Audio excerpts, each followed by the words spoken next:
Merhaba sevgili dostlar. Kürtçe eğitim serimizin 13. videosuyla sizlerleyiz.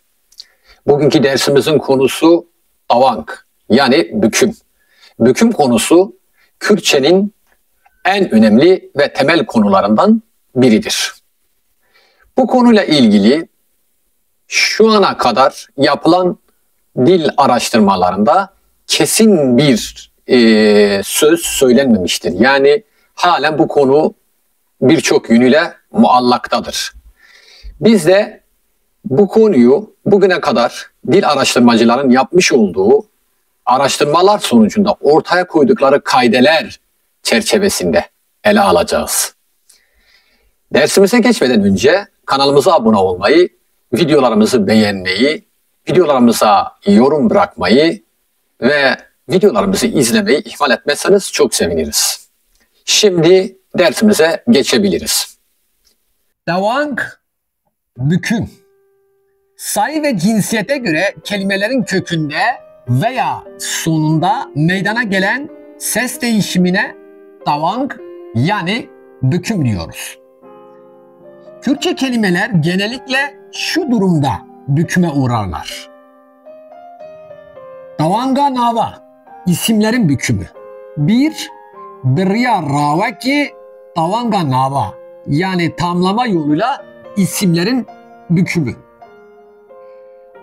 E ve A içeren eril isimlerde tamlama halinde bu harfler bükülüp E harfine dönüşürler. Fakat bu isimler eğer tamlama halindeyken ek alırlarsa bükülmezler. Örneğin divar, eksiz örnek gevri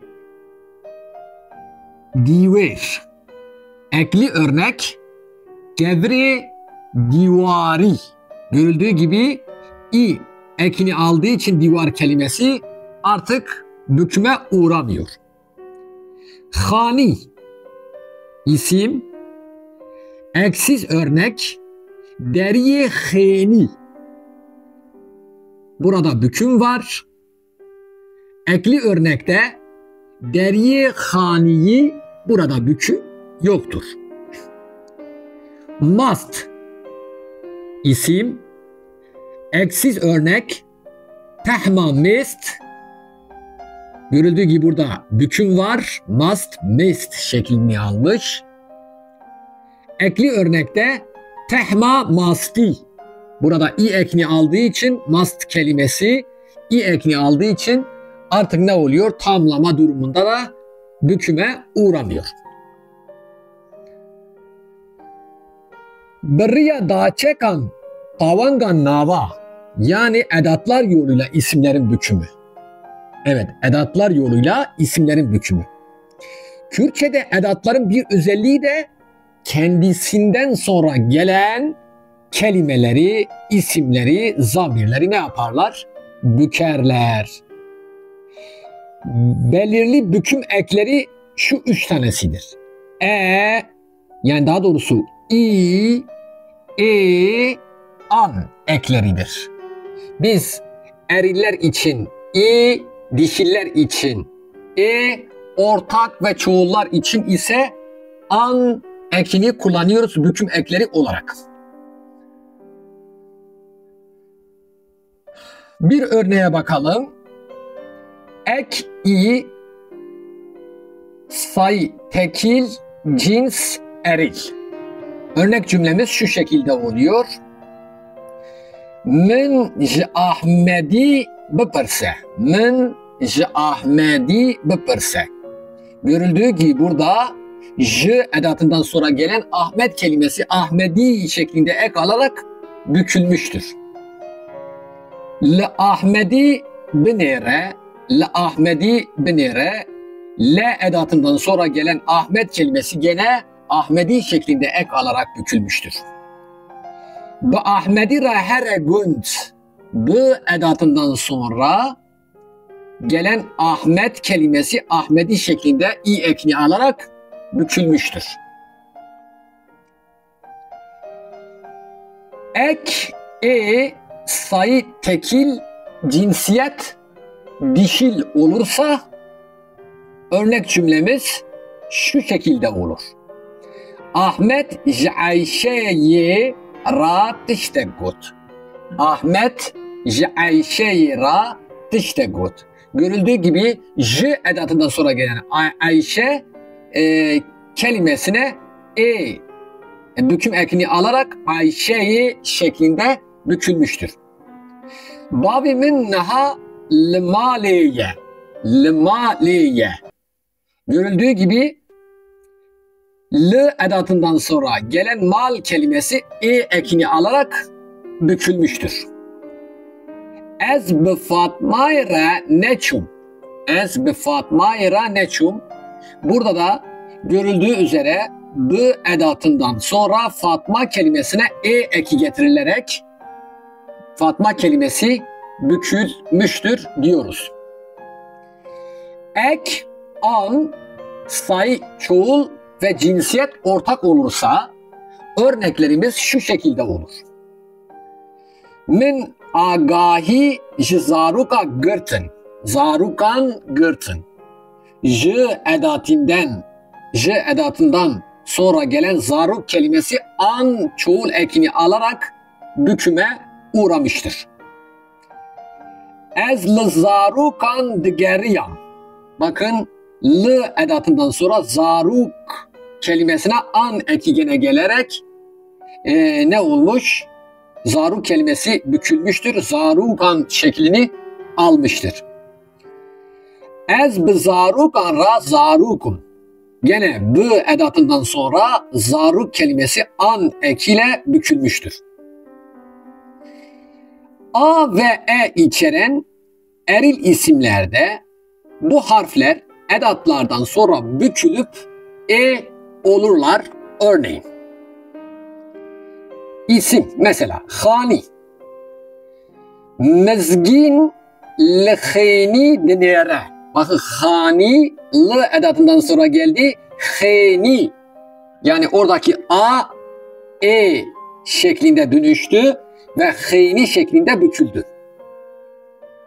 Divar. We kevir ji divar derxistin. Ji divar derxistin. Borinin.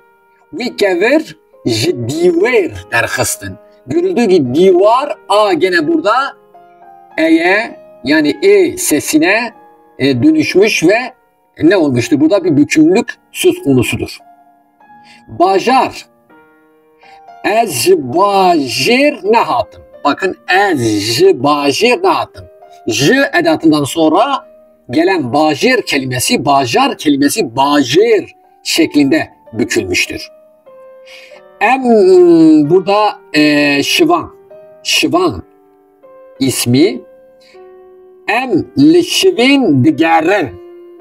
Lişvin digerin. Evet, görüldüğü gibi l edatından sonra gelen şivan kelimesi şivin şeklinde ses değişikliğine uğrayıp bükülmüştür. Nam. Hüncinin ternaben. Hüncinin ternaben. Görüldüğü gibi l edatından sonra nan nin şekline gelmiş ve bükülmüş. Mela. Mrov Meli baş diniri. Evet. L edatından sonra mela kelimesi meli şeklinde ses değişikliğine uğrayarak bükülmüştür. Kevir. Ez jikevri ketim. Görüldüğü gibi j edatından sonra kevri yani sonuna i büküm eki alarak kevri şeklinde bükülmüştür. Hesp. Lehespi suar nebe. L edatından sonra hespi şeklinde ne olmuştur? Bükülmüştür diyoruz.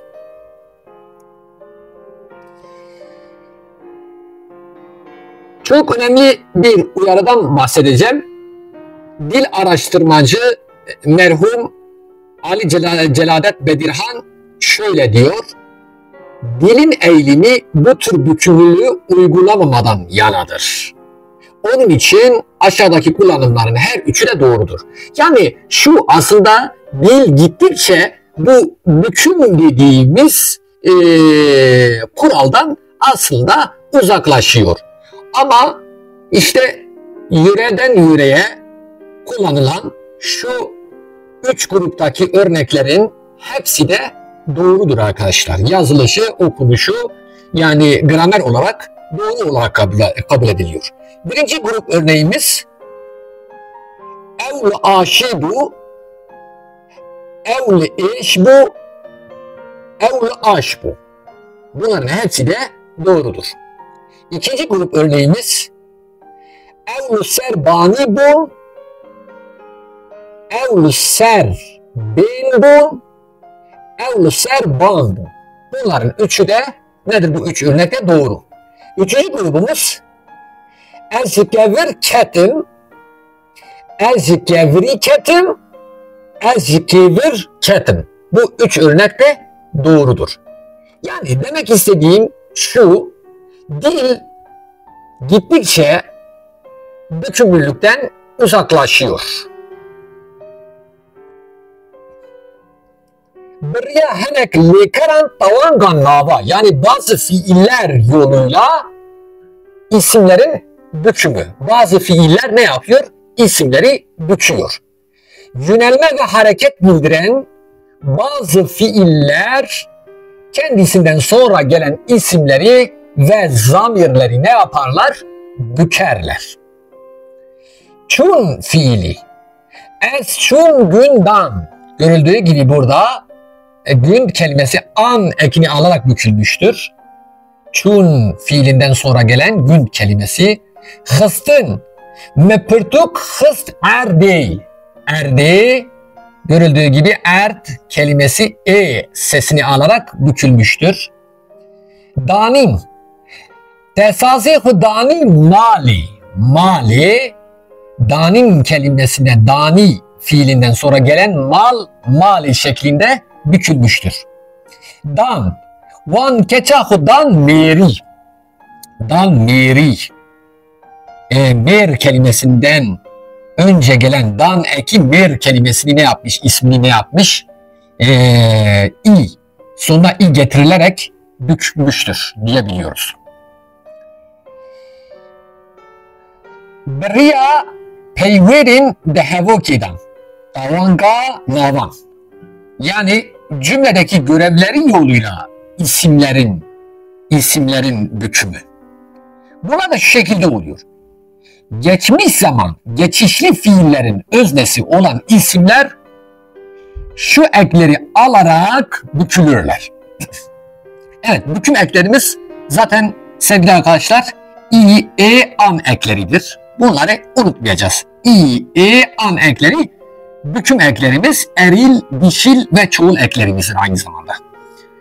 Evet, ek, sayı tekil, cinsiyet eril olursa Rüstemi bizim birın. Bizim birın ki bizim bir, Rüstemi bizim birın. Buradaki Rüstem kelimesi geçmiş zaman geçişli fiilin öznesidir. Onun için Rüstemi şeklinde ne oluyor? Bükülüyor. Yani sonuna i eki alarak bükülüyor. İkinci ekimiz ek, sayı tekil ve cinsiyet çoğul olursa cümle şu şekilde olur. Fatma-i frak şuştun. Fatma-i frak şuştun. Ke frak şuştun. Şuştun. Ke şuştun. Fatma-i şuştun. Geçmiş zaman geçişli fiilin öznesidir Fatma ve görüldüğü gibi sonuna eki alarak bükülmüştür. An, ek, sayı, çoğul ve cinsiyet ortak olursa örnek cümlemiz şu şekilde oluşur. Zarukan eshapandım. Eshapandım.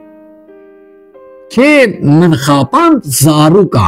Ke etehapan zaruka. Yani hapandım, ke hapandım, zaruka hapandım. Görüldüğü gibi geçmiş zaman geçişli fiilin öznesi zaruktur ve an eki alarak ne olmuştur? Bükülmüştür. Bir başka kuralımız, şimdiki ve gelecek zaman geçişli fiillerin nesnesi olan isimler bükülürler. Evet, yani şimdiki ve gelecek zamanın nesnesi olan fiiller, nesnesi olan isimler, özür diliyorum, bükülür. Daha önceki kuralımızda neydi? Geçmiş zaman geçişli fiillerin öznesi bükülüyordu. Ama şimdiki zaman ve gelecek zaman olursa fiil ve geçişli bir fiil olursa bu sefer ne oluyor? Nesnesi bükülüyor. Mezgin zozane dibe gund. Mezgin zozane dibe gund, yani mezgin zozanı köye götürüyor. Şimdiki zaman görüldüğü gibi zozan kelimesinin sonuna büküm eki gelerek ne olmuştur? Zozan kelimesini bükmüştür. Mizgin de zozani bile gund. Mizgin zozanı köye götürecek. Görüldüğü gibi de gelecek zaman ve zozani şeklinde eki alarak nesne bükülmüştür. Mizgin zarukan bebe gund. Zarukan, burada an en çoğul eki zarukan şeklinde çoğul eki alarak bükülmüştür ve şimdiki zaman formundadır. Talanga navi rojnama okuvaran, yani gazete ve dergilerin isimlerinin bükümü. Evet, bunlara da bakalım. Normal bir isimden oluşan ve bu isimlerle bitenler tekil dişil fark etmeksizin eki ile bükülürler. Evet, bunun üzerine çok fazla durmayacağım. Bu örneklere bakalım. Havari liser alfabeya latini ternivis ve şant.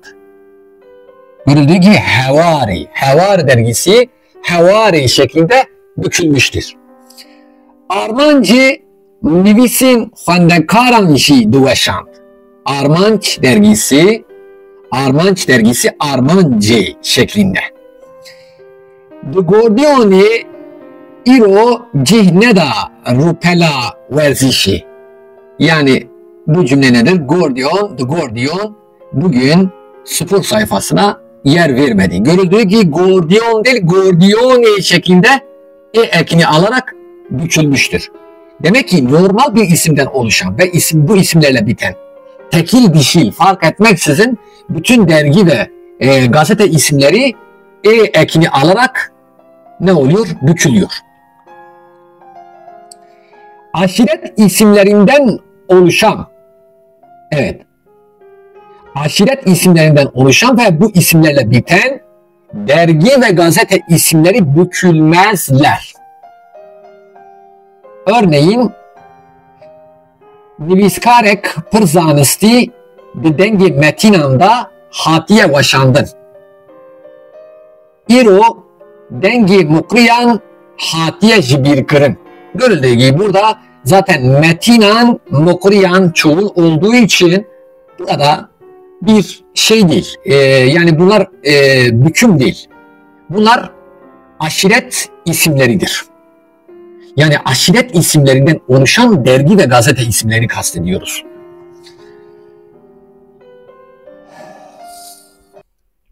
Sıfatlardan oluşan veya sıfatlarla biten gazete ve dergi isimleri bükülmezler.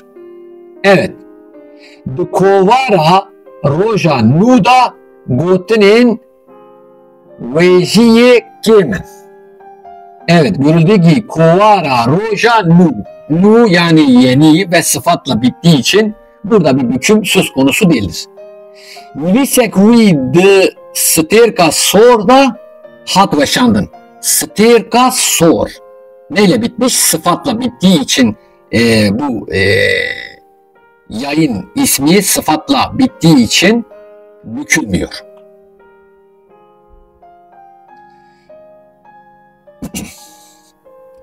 Davanga 5. beşinci şeyimize geldik. İsimlerin bükümüyle ilgili beşinci özelliğimize geldik. Tavanga navên erdnigari û cîhû waran, yani coğrafi ve yerleşim alanlarının isimlerinin bükümü.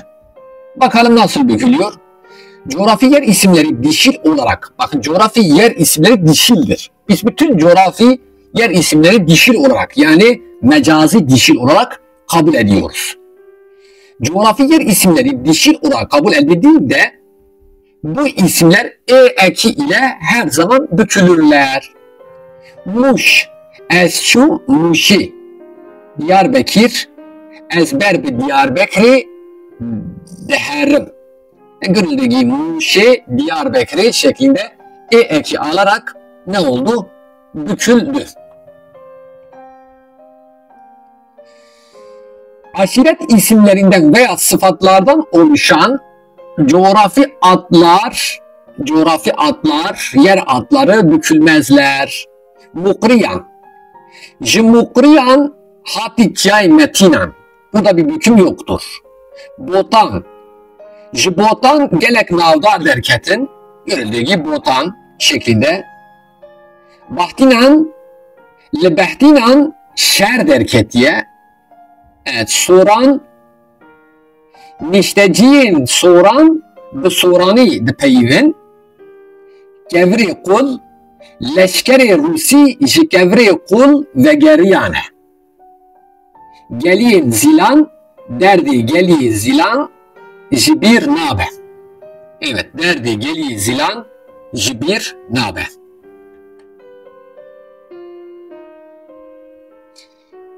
Coğrafi isimlerle ilgili başka bir özelliğimiz, isim artı sıfattan oluşan birleşik isimli coğrafi adlar bükülür. İsim artı sıfat olacak. Bakın dikkat edin. Mergesor. Şimdi bunun üzerine merk nedir? Meydan demektir. Sor kızıl demektir. Kızıl meydan anlamında. Mesela berdereş, mesela avşin. Bunlar nedir? Sıfat, isim artı sıfat şeklinde birleşik isimlerdir. Ez be aslihu mergesorime. Görüldüğü gibi burada mergesori şeklinde bükülmüş. Emci berdereşi çun mergesori. Esbi hasiyam kuymala hoji avşini biriye.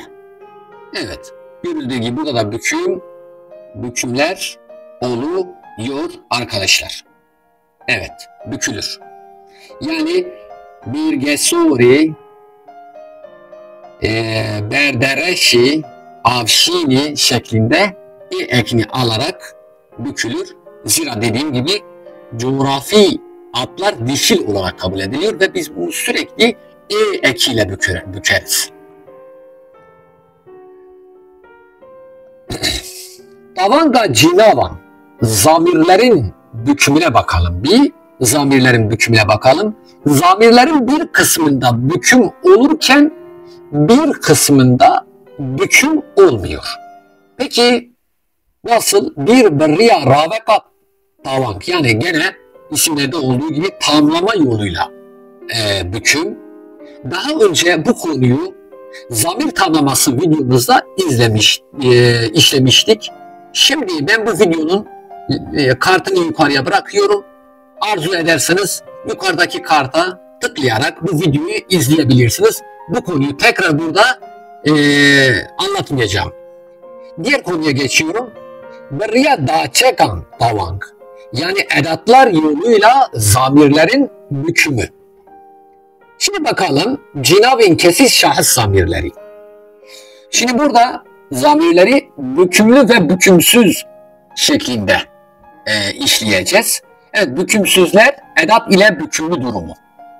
Bükümsüz. Ez mezinin.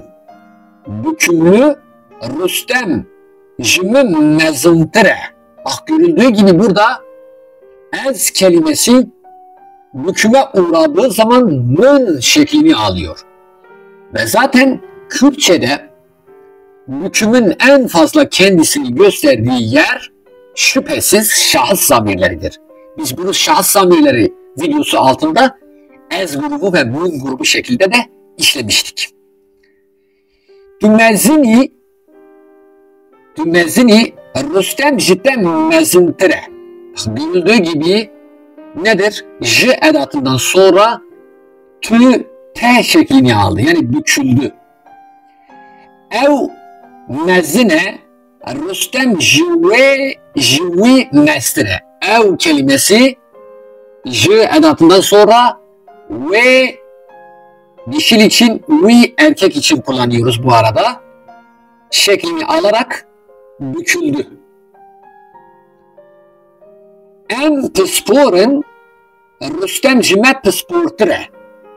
Bakın em J edatından sonra gelerek ne oldu? M şeklini aldı. Yani büküme uğradı. Büküldü burada.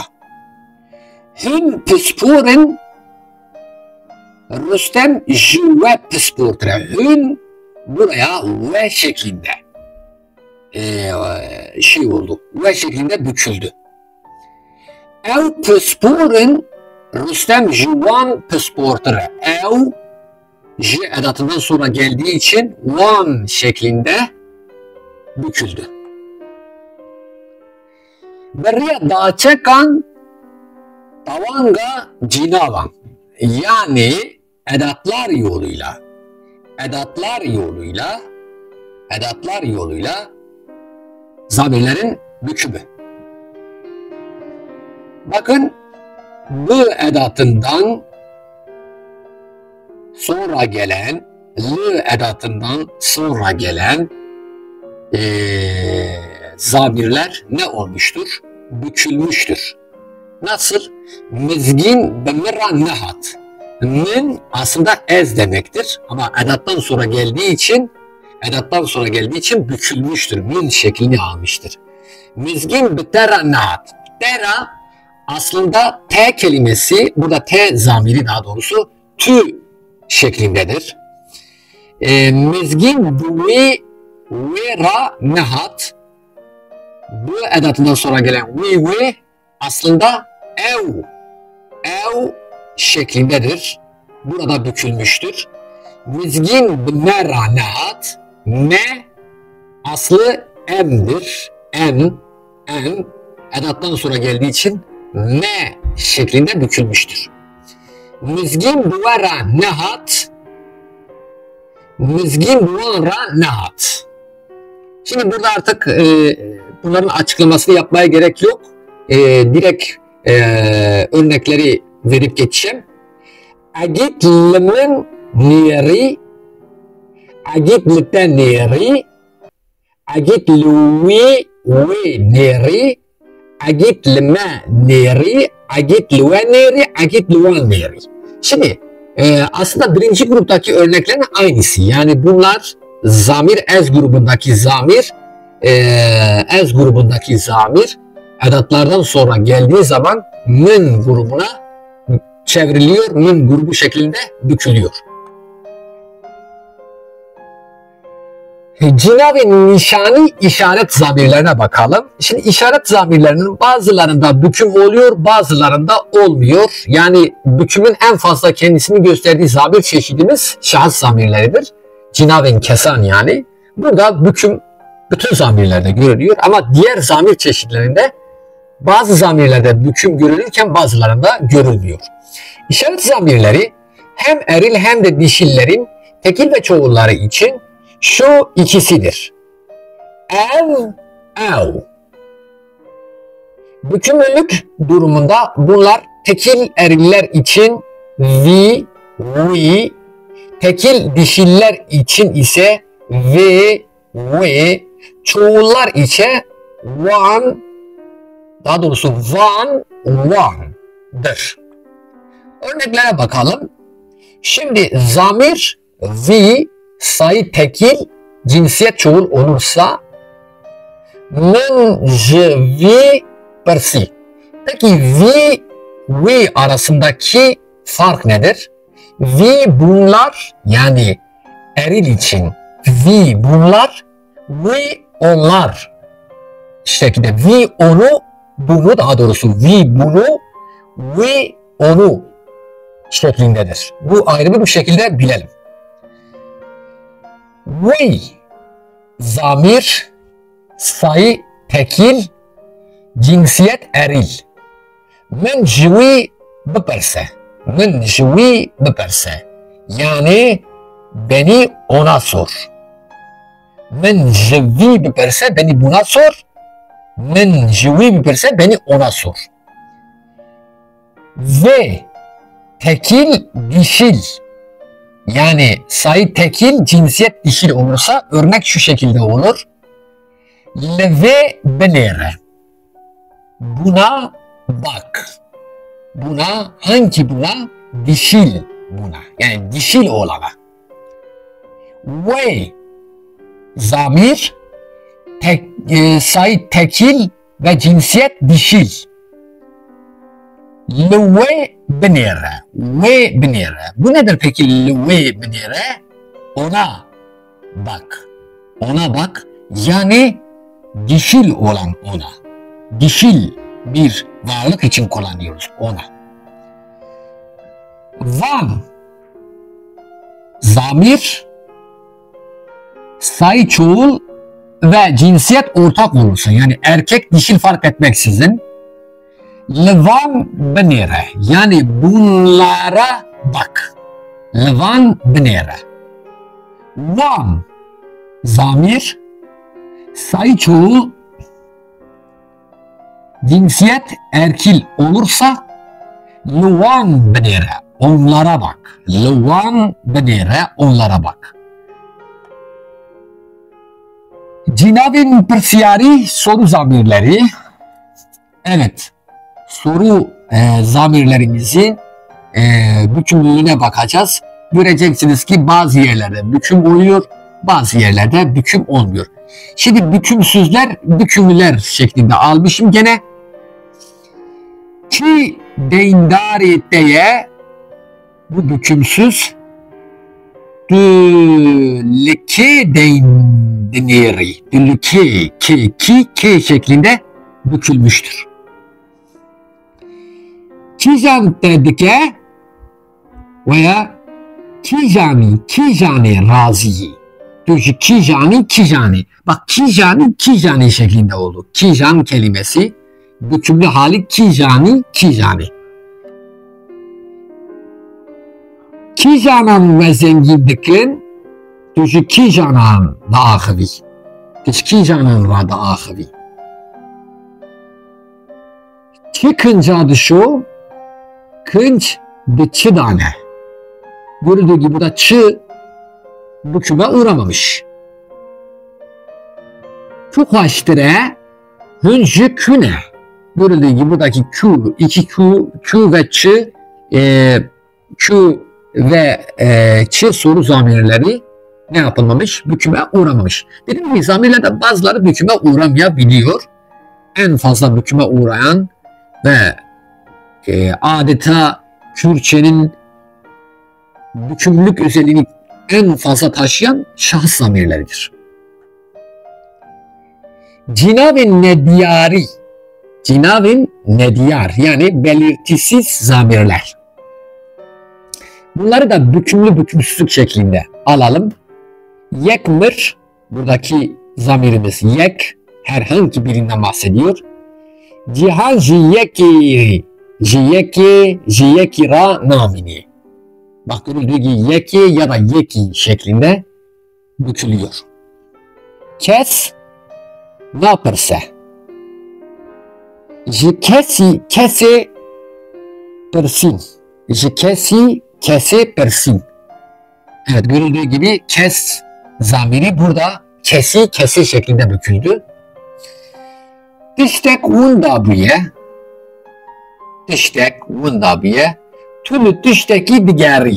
Tüştek zamiri burada herhangi bir şey anlamında daha doğrusu tüştek. Bir şey ne oldu? Burada tüşteki şeklinde büküldü.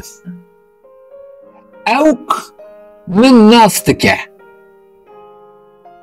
Eci evke nastıkım. Evk arkadaşlar zamiri falan kes anlamındadır. Bunu da bilin. evk, evki. Evki dediğimizde dişil, evki dediğimizde eril anlamını taşır.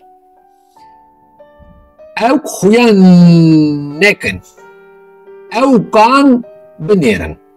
Falanlara, filanlara çoğuldur artık burada. Evk, evkan şeklini aldı.